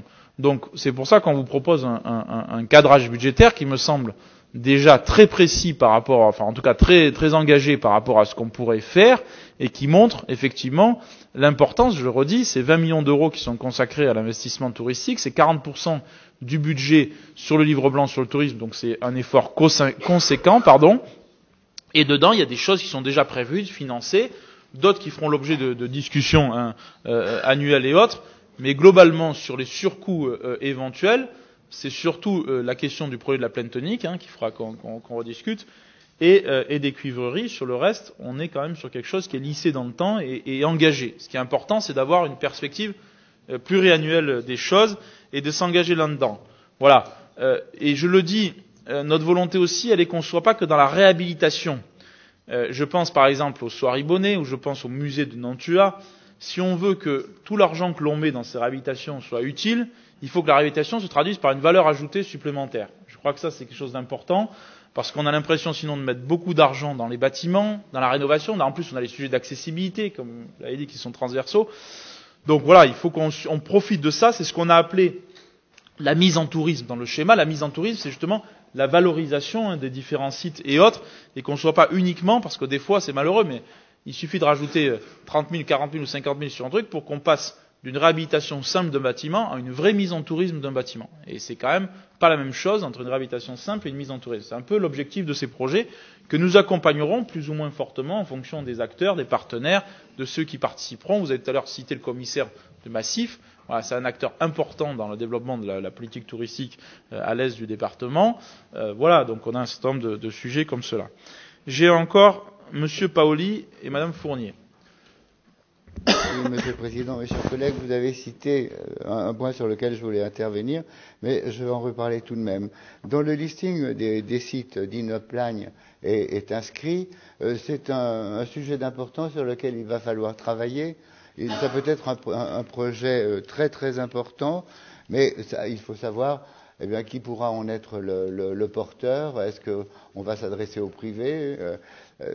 Quelle détermination, quelle destination le département pense donner à un site de ce type? Et la même réflexion peut s'effectuer, mais là il y a déjà une ébauche de réflexion aussi sur Saint-Exupéry, qui peut être aussi un projet d'ampleur nationale et internationale. Le département sera-t-il là aussi porteur? Il faut faire cette réflexion. Et en a-t-il les moyens même? Ou faut-il partir justement sur des sociétés privées pour pouvoir porter ces projets et en faire l'exploitation, puisque vous êtes très attaché à diminuer les frais de fonctionnement, Monsieur le Président. Je pense que vous en conviendrez avec moi. Merci, Monsieur Paoli. Sur Dinoplagne, c'est pas le département qui sera porteur, ça c'est une certitude. Je pense de toute façon que dans l'avenir, il faut vraiment qu'on travaille au partenariat public-privé et il faut absolument qu'on arrive aussi à mobiliser des fonds privés. Je vous prends un exemple. Les grottes de Cerdon, ça coûte rien ou quasiment rien à la collectivité publique en tant que telle. Mais bon, on est là dans un cas aussi particulier parce qu'il y a des personnes qui pilotent cela de manière historique et qui font qu'on apporte des fonds. Donc tout dépend des projets. Je pense que là, de toute façon, c'est soit la communauté de communes en tant que telle qui pourrait être porteur du projet. Ensuite, ce qui est sûr sur Dinoplagne, et je le dis aussi, c'est pour que Dinoplagne ait une valeur touristique en tant que telle, il ne faut pas uniquement qu'on soit dans le projet scientifique. Il faut qu'on soit ludique. Et il n'y a pas de honte à être ludique quand on organise quelque chose. C'est-à-dire que, voilà, moi je veux bien qu'on accompagne Dinoplagne, mais la condition que l'on met à cet accompagnement Dinoplagne, d'ailleurs qui est prévu, c'est de dire on ne peut pas être uniquement dans une réflexion scientifique des choses, où on amène uniquement des scolaires voir ce qui se passe à Dinoplagne, parce que les scolaires, je rappelle, c'est quand même nous qui les amenons avec nos bus, mais qu'on puisse faire profiter de ça pour qu'au-delà de la société, on ait quelque chose de ludique, de vivant, etc. Donc voilà, c'est des projets comme cela. C'est la même chose sur d'autres projets qui sont avancés. Donc effectivement, il faut faire attention. Sur Saint-Exupéry, là, on n'est pas tout à fait au même stade, parce que Saint-Exupéry, on est vraiment au stade de l'étude. On a jugé qu'il fallait mettre cette étude dans le contrat de plan État-région, parce que Saint-Exupéry, c'est quand même une porte d'entrée importante dans le département, qui peut valoriser, je parle sous le contrôle de Sandrine Castellano, et Christophe Fortin qui n'est pas là, mais qui peut être quelque chose d'intéressant. Simplement, vous le savez comme moi, il y a des difficultés dans la succession, il y a des difficultés dans la mise en place. C'est quand même un serpent de mer qu'on parle depuis longtemps. Aujourd'hui, nous avons la chance d'avoir un maire à Saint-Maurice-de-Raymond qui est quelqu'un qui rassemble un peu toutes les parties prenantes, donc il faut qu'on en profite. On a la chance d'avoir une communauté de communes, la Plaine de l'Ain, qui est pleinement engagée dans le projet et qui est prêt même à financer une grande partie de l'étude, donc il faut qu'on en profite. Et à l'issue de cette étude, on prendra une décision d'opportunité pour savoir si on doit y aller ou pas y aller, et si on y va, comment. Mais en tout cas, là aussi, ce n'est pas le département qui sera porteur en tant que tel, nous ne pourrons pas de toute façon, mais on pourra être accompagnateur ou facilitateur, ou permettre d'offrir un certain nombre de services d'un tourisme pour faciliter les choses. Mais sur Saint-Exupéry, ça vaut le coup de se poser la question, je pense, parce que ça peut aussi être une belle réussite. Mais là, on est sur quelque chose de beaucoup plus long terme, puisqu'on est pour le moment vraiment dans une phase d'étude et prospective, alors que Dinoplagne, ça existe déjà, le parc des oiseaux, ça existe déjà, enfin il y a des choses qui existent déjà. Donc on a différentes phases. Madame Fournier. Monsieur le Président, Madame la Vice-présidente, chère Véronique, mes chers collègues, je crois qu'aujourd'hui est un grand jour. C'est un grand jour, pourquoi? Parce que depuis le début de notre mandature, nous nous efforçons les uns et les autres, comme le dit régulièrement le Président, de redonner toute la notoriété et le rayonnement de notre département. Et cela passe par deux phases. La première, réfléchir. La seconde, se concerter. La troisième, agir. Et nous l'avons fait tous ensemble. Nous l'avons fait de par les réunions que nous avons eues sur les territoires du département. Nous l'avons fait, nous avons passé énormément de temps. Nous l'avons fait également en commission. Et je voulais également remercier notre vice-présidente en charge de la culture, Caroline Terrier, qui nous a également accompagnés dans ce long travail. Et je crois que le tourisme, c'est la culture. Aujourd'hui, je crois qu'également, au niveau de la région Auvergne-Rhône-Alpes, Madame la vice-présidente, vous l'avez souligné, j'ai été élue pour la première fois, ça n'est jamais arrivé les mandatures précédentes, dans l'exécutif.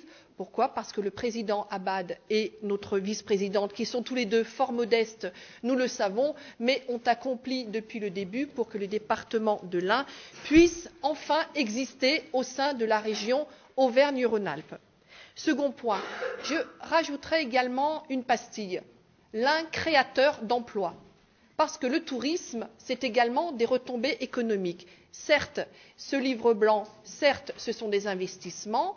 Je suppose également, cher Christophe Greffet, que tu en as bien conscience que si ce livre blanc aujourd'hui est fait, c'est parce qu'également nous invitons l'ensemble des créateurs et l'ensemble des acteurs économiques de ce territoire à ce qu'ils puissent investir, à ce qu'ils puissent avoir des touristes, à ce que nous puissions tous ensemble être créateurs, comme je l'ai dit, d'emplois. L'emploi aujourd'hui est également une priorité dans notre département.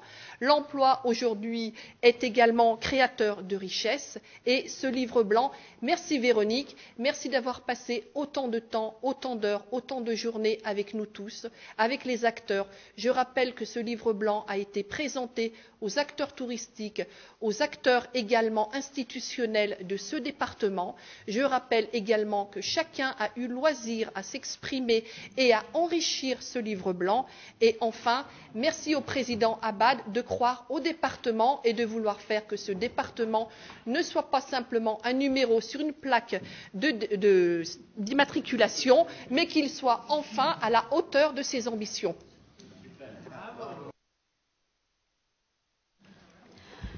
Merci Clotilde pour ce mot de la fin très optimiste et très encourageant. Je crois que l'Ain, créateur d'instants, vient de vivre en tous les cas ici de beaux instants pour ce beau département de l'Ain et on va en faire un très beau département touristique et j'en-guille l'année prochaine pour qu'on puisse d'ores et déjà faire le premier bilan de nos actions et je vous rappelle que le livre blanc donc sera présenté officiellement à l'ensemble des acteurs touristiques, bien sûr à l'ensemble des conseillers départementaux, le 11 juillet à 17h au Parc des Oiseaux, après notre commission permanente qui aura lieu à Ombronay à 14h. Je vous remercie. Oui, et ce livre blanc, d'abord, merci. Je note la plaque d'immatriculation, chère Clotilde. Mais ce livre blanc s'inscrit, en plus, vous savez, on le présentera à l'ensemble des acteurs. On a eu une concertation, comme vous l'avez dit, justement, réfléchir, concerter, agir. Donc nous allons le présenter ensuite officiellement à l'ensemble des acteurs du tourisme le 11 juillet prochain, où on aura là notre carte touristique qui sera prête, qui sera ce document unique de référence. Et le 11 juillet, c'est quand même 5 jours avant le Tour de France, parce que je n'oublie pas que tout ceci s'inscrit quand même dans l'accueil du 3e événement mondial qui est celui du Tour de France, devant l'Euro d'ailleurs, je le dis, et c'est peut-être pour ça que nous avons 3 conseillères départementales habillées en jaune ce matin, mais en tout cas, vous dire que c'est, et puis une personne de plus dans l'assistance, mais en tout cas, c'est quelque chose d'important. Vous dire, au-delà de ça, que c'était important effectivement de partager la démarche et ensuite de pouvoir aller dans l'action. Monsieur Larmangeat. Oui, Monsieur le Président, mes chers collègues, Mesdames et Messieurs, je ne sais pas si vous pourriez, Monsieur le Président, nous faire remettre à l'écran la carte des fréquentations 2015 et qui a également donc les évolutions 2010-2015. Je vous en remercie. Oui, je ne vais pas me lancer, Monsieur le Président, dans une bataille de chiffres parce qu'elle n'amènerait à rien. Je pense que nous resterions les uns et les autres sur nos positions. De la même façon que je ne reviendrai pas, j'avais eu l'occasion de le faire lors de l'Assemblée générale d'un tourisme, sur ce que je pense du fait de l'émergence ou pas des destinations et du fait qu'il n'y ait eu que les 2 destinations qui avaient été mises en place en 2014 qui aient été validées et que après le travail ait été stoppé. Pourquoi je ne ferai pas ça? Simplement parce que, à la fois Marie-Christine Chapelle, présidente d'un tourisme, et puis Clotilde Fournier, à l'instant, viennent de le rappeler, parce que nous sommes dans un sujet éminemment important, parce que le tourisme, c'est de l'économie, c'est de l'emploi, plus de 5% donc des emplois salariés dans notre département, et que toute tout discours stérile eh bien, serait complètement contre-productif. Je souhaite que nous puissions conserver la dynamique. Et d'autre part, nous avons, par habitude, alors nous verrons si c'est le cas dans quelques instants, mais dans cette Assemblée, autant que je me souvienne, toujours validé les rapports touristiques et tout particulièrement les schémas à l'unanimité. Je crois que c'est important, c'est un vrai signe que nous envoyons à ce milieu. Alors, je disais vous nous aviez annoncé, Monsieur le Président, une rupture complète. Moi, je suis en tout cas très heureux que, concernant la méthode, il n'y ait pas eu de rupture, qu'il y ait eu plutôt continuité, c'est-à-dire qu'il y ait eu concertation, ce qui nous amène effectivement à un projet largement partagé. Sur cette carte aussi, eh bien, je souhaiterais que nous n'ayons pas forcément trop de rupture avec les évolutions, parce que nous voyons que nous avons quand même 4 sites à plus de 50% de progression sur 5 ans, c'est-à-dire en gros 10% par an, et puis que nous en avons également un certain nombre, entre 25 et 50%, c'est-à-dire des projections de plus 5 à plus 10% annuellement, et c'est bien. Et qu'est-ce que l'on remarque aussi sur ces différents sites? Eh bien, c'est que c'est également des sites qui sont animés de façon concertée, de façon partagée, sur lesquels le département intervient, mais qui sont portés soit par des collectivités locales, c'est le cas du monastère royal de Brou, par exemple, c'est le cas aussi pour Fort-l'Écluse, mais aussi, et très souvent, par des initiatives privées, qui méritent bien évidemment d'être soulignées, saluées. C'est le cas des grottes de Cerdon, mais c'est le cas aussi des jardins aquatiques et d'autres encore. Donc il est important, bien sûr, que nous soyons en capacité de maintenir ces dynamiques. Alors, faire de là une destination, nous sommes aussi, je pense, assez d'accord tous ensemble sur le fait que notre département manque de notoriété. Nous l'avons évoqué très souvent depuis des années dans cette même Assemblée. Alors, faire une seule destination, on en voit bien la complexité, puisqu'on a initialement 4 entités territoriales. Il y a une nouvelle carte qui circule depuis quelques semaines, qui fait apparaître l'entité du Revermont. Alors je ne sais pas si c'est, Monsieur le Président, une carte officielle ou une carte officieuse, mais on pourrait voir aussi d'autres entités, certains en ont parlé, le Val-Romé, le pays de Cerdon, je n'en citerai pas plus. Voilà pour le bilan sur ce que vous nous présentez. Alors vous nous disiez aussi 30 pages au lieu de 115 pages. Certes, mais si j'ai bien compris, et vous nous le confirmerez dans quelques instants, il y aura les fiches actions à voter au mois de décembre, me semble-t-il, et c'est là où nous rentrerons vraiment dans le vif du sujet, où nous verrons justement quel soutien eh bien, le département apportera sur tel ou tel projet. Alors, j'en viens maintenant, Monsieur le Président, à mes questions. Je ne vais pas en poser trop, je vais prendre essentiellement 2 exemples. Celui notamment de la diminution des moyens pour certaines structures départementales, je parlais des moyens humains. La privation du poste de secrétariat pour le comité départemental de fleurissement a fait couler pas mal d'encre.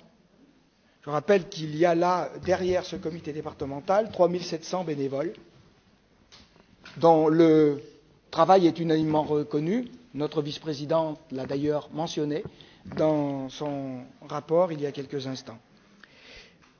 Et puis je prendrai aussi celui des routes, qui ont vu diminuer donc leur poste de salariés de 0,5 ETP.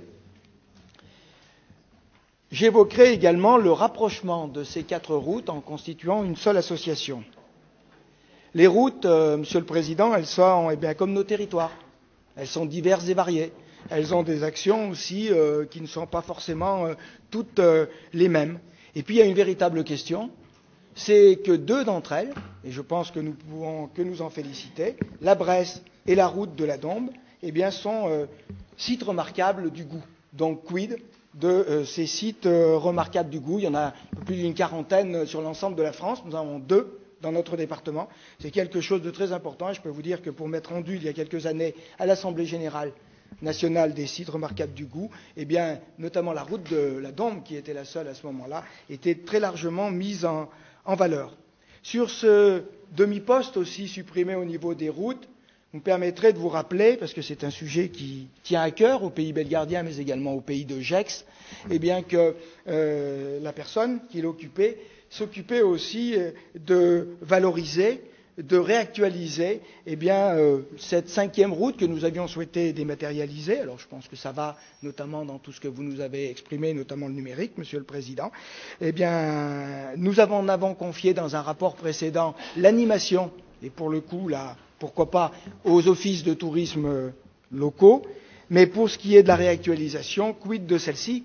Et là, je vous ramènerai, Monsieur le Président, au montant du panier moyen que vous nous situez inférieur à la moyenne nationale, à 44 €, pour simplement vous rappeler qu'il y a quelques années, le panier moyen de la clientèle suisse, et vous la citez aussi dans le rapport en parlant du bassin lémanique, était de 83 €. Donc nous avons intérêt, justement, et notamment par cette route dématérialisée, à continuer à augmenter la venue des touristes suisses sur notre territoire, parce que lorsqu'ils viennent, eh bien, un touriste suisse correspond en termes de pouvoir d'achat et de dépenses sur notre territoire quasiment à 2 autres touristes.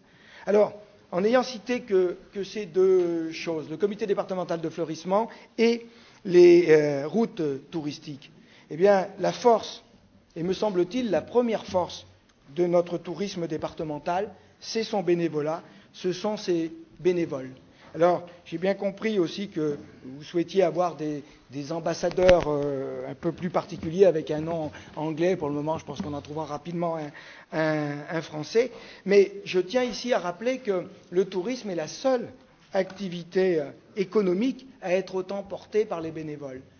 Pour un emploi salarié dans les structures départementales touristiques, il y a une dizaine de bénévoles qui gravitent autour. Alors, ils sont aussi nos premiers ambassadeurs, et je tenais à leur rendre hommage et surtout à dire qu'il fallait absolument, même si nous avons besoin de professionnalisation, il fallait absolument que nous puissions préserver cela, parce que c'est l'ancrage à l'intérieur de nos territoires. Enfin, sur la taxe locale de séjour, dont le montant est effectivement, alors je ne sais pas ce qu'il en sera au final de la loi NOTRe lorsque les différents décrets seront parus, mais dont le montant est effectivement dédié au niveau du tourisme. Eh bien oui, nous avions souhaité aussi qu'elle soit sur l'ensemble du département pour une question d'équité, puisqu'il n'y avait pas de raison que certains territoires ne la perçoivent pas et que, de par ce fait, le département ne perçoive pas non plus la taxe additionnelle. Alors, j'en finis, Monsieur le Président, par les points un peu particuliers. Merci pour Dinopline, merci pour l'inscription, noir sur blanc, des 563 000 € pour ce dossier hautement important, vous l'avez compris, pour le canton de Bellegarde sur Valserine.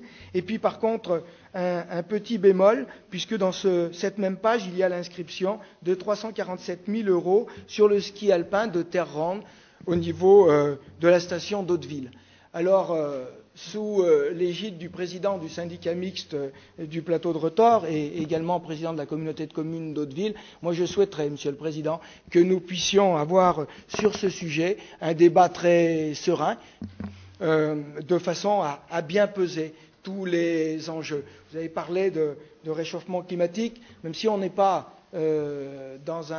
forcément dans un réchauffement climatique encore à outrance, on est en tout cas dans des variations climatiques très importantes. On voit des différences, c'est-à-dire qu'on a vécu, par exemple, un hiver où au mois de décembre, janvier, février, il n'y avait quasiment pas de neige, et puis au mois d'avril, on avait encore beaucoup de neige. Que pour faire de la neige de culture, puisque s'il s'agit bien de ce dossier, il faut aussi du froid, il faut de l'eau, ça va devenir de plus en plus complexe d'ailleurs avec les nouvelles réglementations, et puis il faut aussi, parce que nous le vivons sur les stations Montjura, pas trop de vent, pour que les choses puissent se passer dans de bonnes conditions. Voilà, donc si nous pouvions, à l'occasion, même dans une réunion de commission, avoir un débat très serein, mais où nous posons bien l'ensemble des points du dossier sur ce point-là, j'en serais très heureux. Je vous remercie.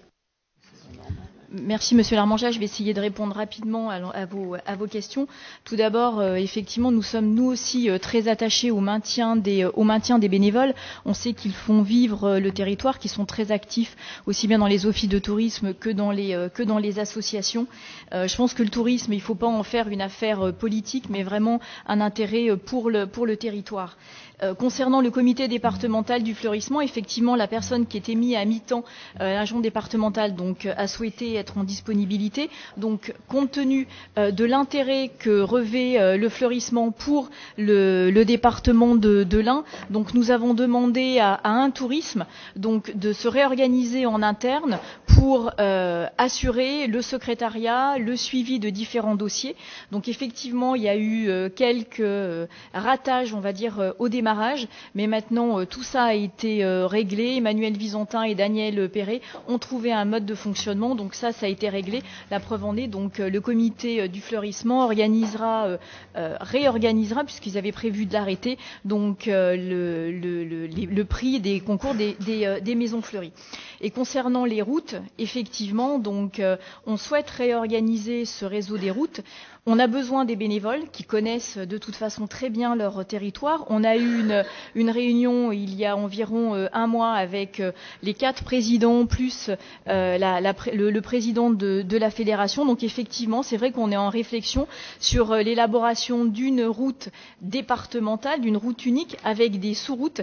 Et on a bien intégré cette problématique donc de la route de la Dombe et de la Bresse, qui sont sites remarquables du goût.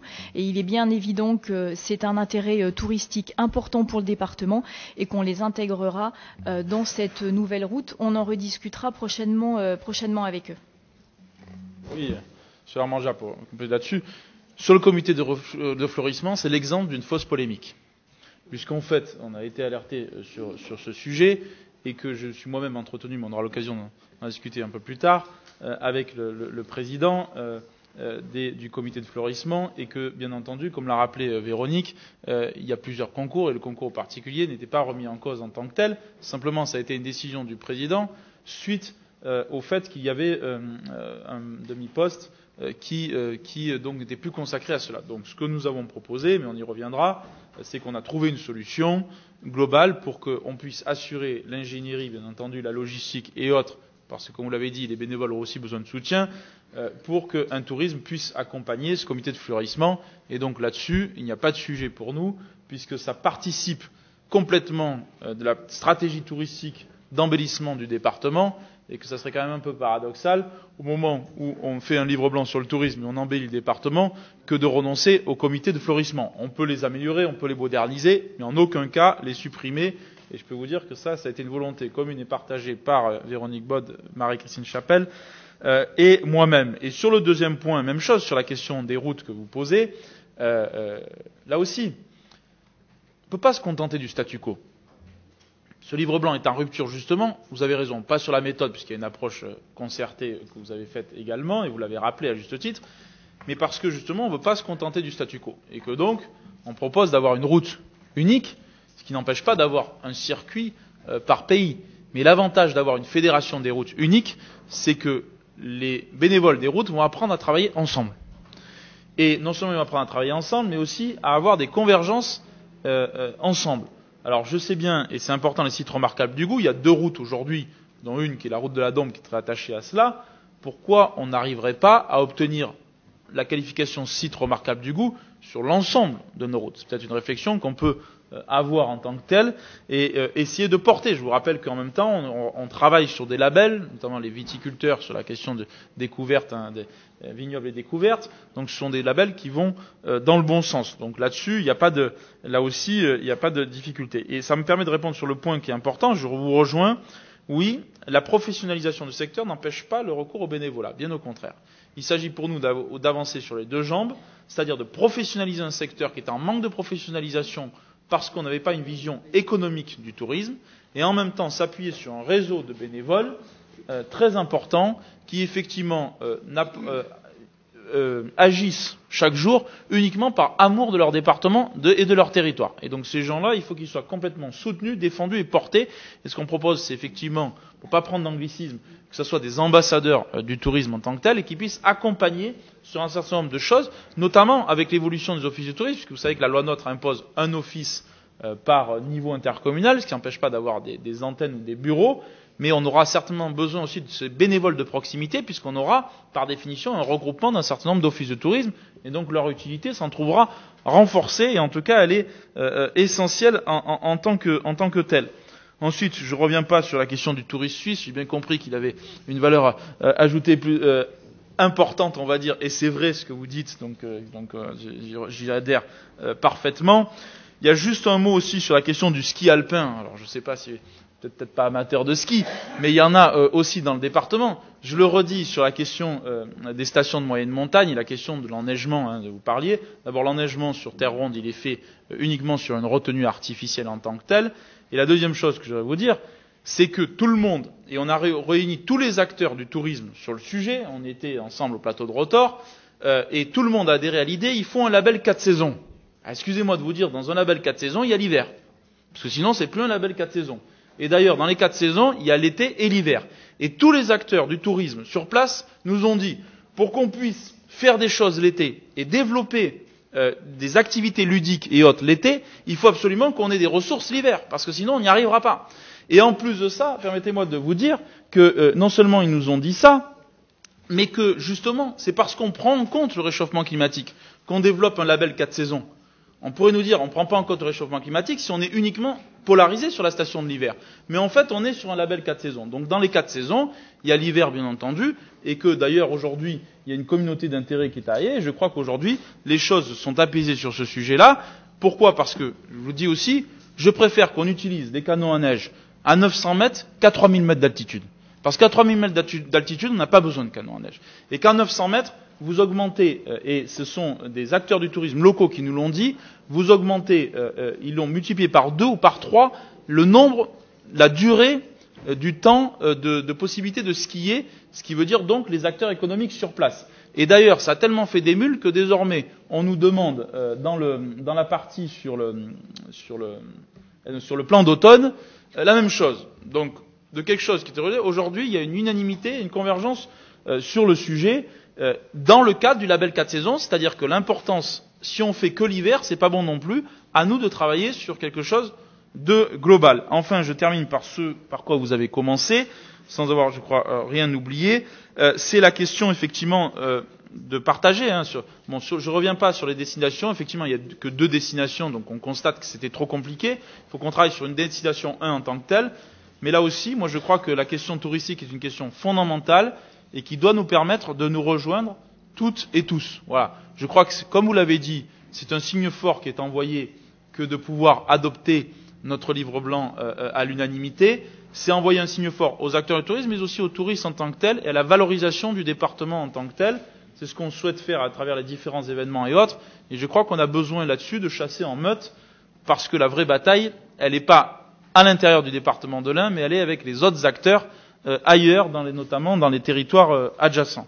Voilà, je vous propose qu'on puisse, parce que le préfet nous attend, passer au vote. Je vous proposerai donc, conformément aux discussions que nous avons eues, 2 petits amendements. Donc le premier, pour mettre le mot école hôtelière dans le dispositif. Et le deuxième, parce que ça c'est un oubli de notre part, c'est que vous voyez dans la carte que vous avez présentée tout à l'heure, vous avez le musée du train miniature. Et ce musée du train miniature n'apparaît pas dans le document touristique unique. Je pense que c'est important qu'on le mette à ce moment-là dans les coups de cœur pour qu'il puisse apparaître dans le document touristique unique, puisque je crois qu'il y a eu une omission de notre part là-dessus. Voilà, donc sous ces réserves de ces 2 propositions, je soumets au vote donc le rapport. Est-ce qu'il y a sur le livre blanc sur le tourisme, est-ce qu'il y a des votes contre, des abstentions, unanimité? Je vous remercie. Je vous propose qu'on lève la séance 5 minutes seulement pour qu'on puisse accueillir le préfet.